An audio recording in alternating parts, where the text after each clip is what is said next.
Okay, so we're on the Ten Commandments in the New Testament again, continuing our study there.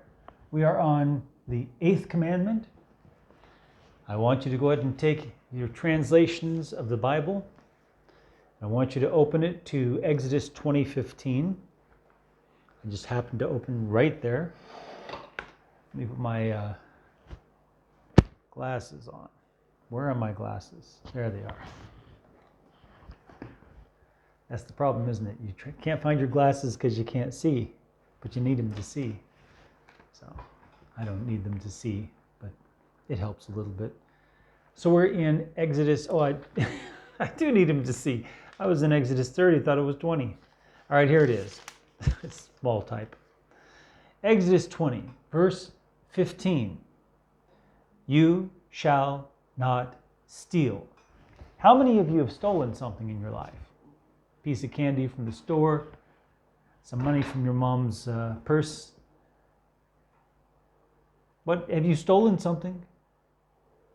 If you've stolen something, you broke this commandment. Plain and simple. Deuteronomy 5:19. I doubt it's going to be that different.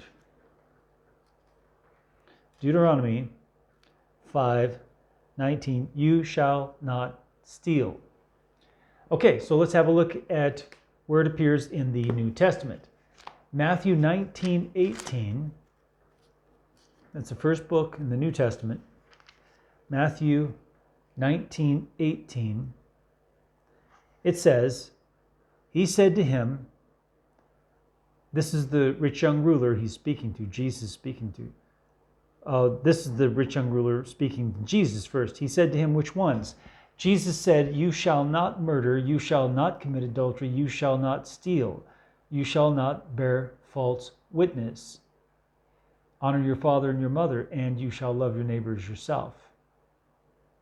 You shall not steal is right there. Verse 18. Let's look at Mark 10:19.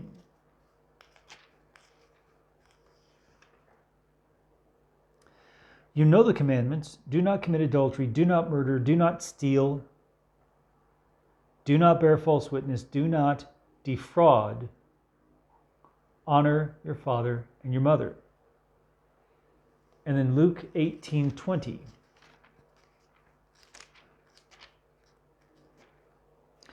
Luke 18:20.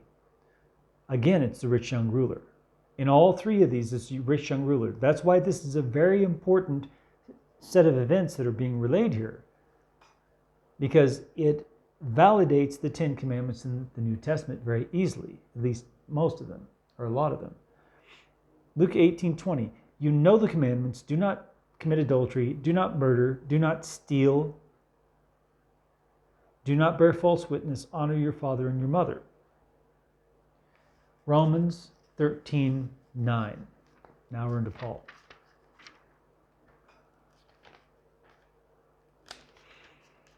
Romans 13:9. For the commandments, you shall not commit adultery. Well, let's go one verse before. It says, owe no one anything except to love one another, for he who loves another has fulfilled the law.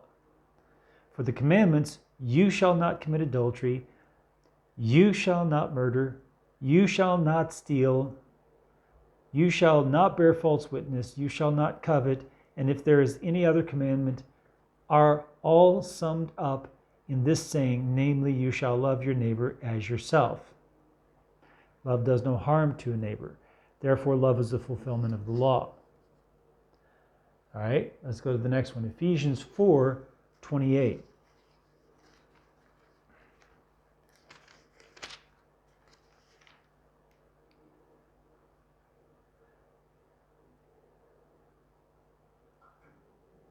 It says, let him who stole steal no longer, but rather let him labor, working with his hands what is good, that he may have something to give him who has need.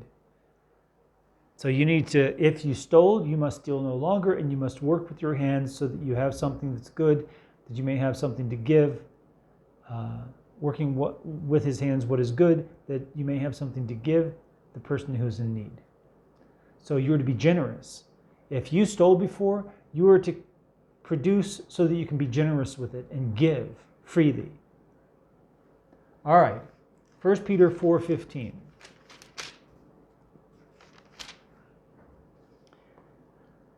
But let none of you suffer as a murderer, a thief, an evildoer, or as a busybody in other people's matters.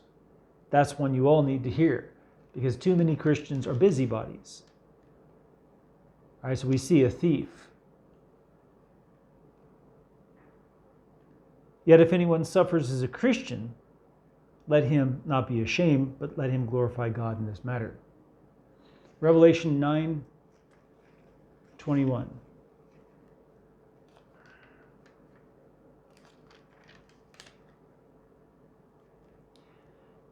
And they did not repent of their murders or their sorceries or their sexual immorality or their thefts.